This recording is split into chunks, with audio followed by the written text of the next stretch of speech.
Hey guys, and welcome to my kitchen.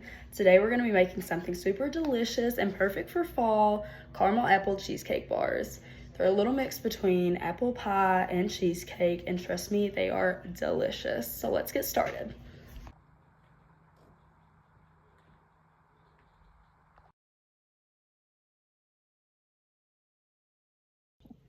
Now that we have all of our ingredients set out, we can go ahead and start making the crust, which is 2 cups of all-purpose flour, a half a cup of packed brown sugar, and a cup of salted butter.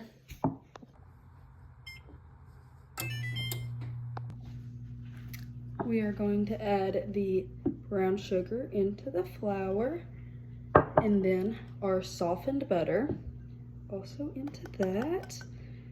And then you can either use a food processor or one of the butter cutters, but I'm gonna use 2 forks because I don't have either of those. And you're just gonna go in and cut the butter into the mixture. Once that is well mixed but still crumbly, you are going to take your pan, and I'm going to line mine with parchment paper, and then you're just going to press it evenly to fill the whole pan. Okay. Now that the crust is ready, we are going to bake it for 15 minutes at 350.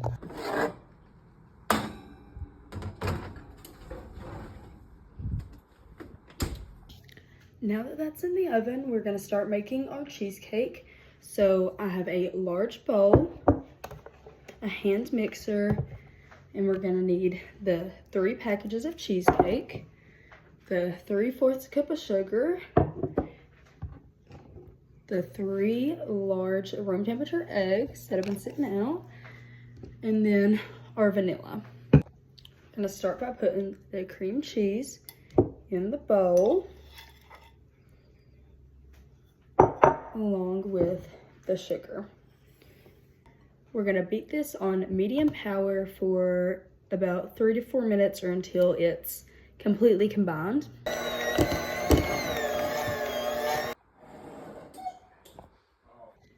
Now that it's smooth and creamy, we are going to beat in 1 egg at a time.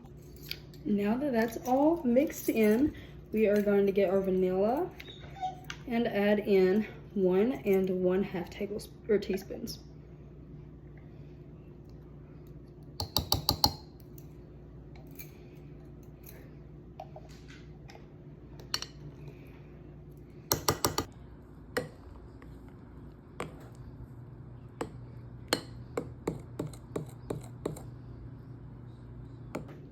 Now that this is ready, we're just gonna set it aside and wait on the crust to come out of the oven so we can pour it over that.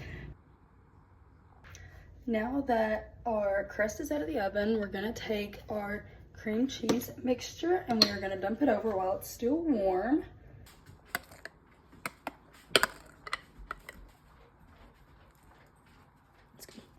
Okay, and now we have our 2 diced up Granny Smith apples. I only did 2 because I don't think we're gonna need 3, but if we do, we can add more.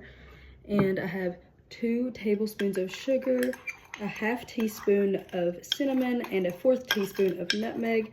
We're just gonna add that right into the apple mixture. And we'll just stir that.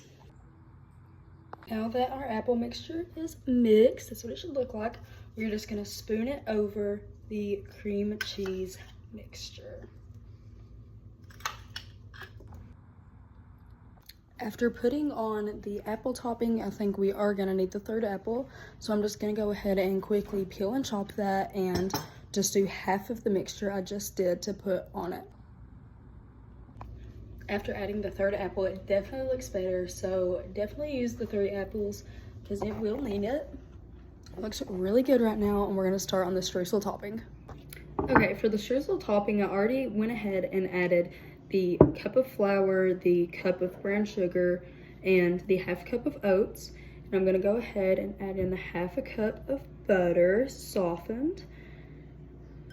And then I personally like to do this with my hands. I already washed them, of course, because you can't get in there if you don't like you use your fingers, you know, and then if you use a food processor or anything, it just grounds up the oats. So you have to do your hands so you can really get in there and get mixed together. Okay, now that our streusel topping is done, we're just gonna sprinkle it over the top of the apples. And then once we're done with this, we're just gonna pop it in the oven for 40 to 45 minutes or until the center is just jiggly but not undercooked. Okay, I just pulled it out of the oven and it looks delicious and it smells amazing. But we are gonna let it sit and cool for an hour or so and then put it in the fridge and then we can cut it up and serve it. Now that it's been cooling in the fridge for a minute, we're gonna put the caramel sauce on the top of it.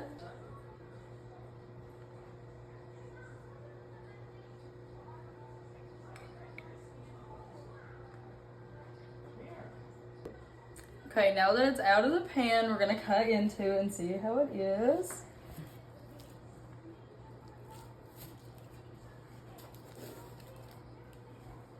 Ooh, yum, it looks delicious.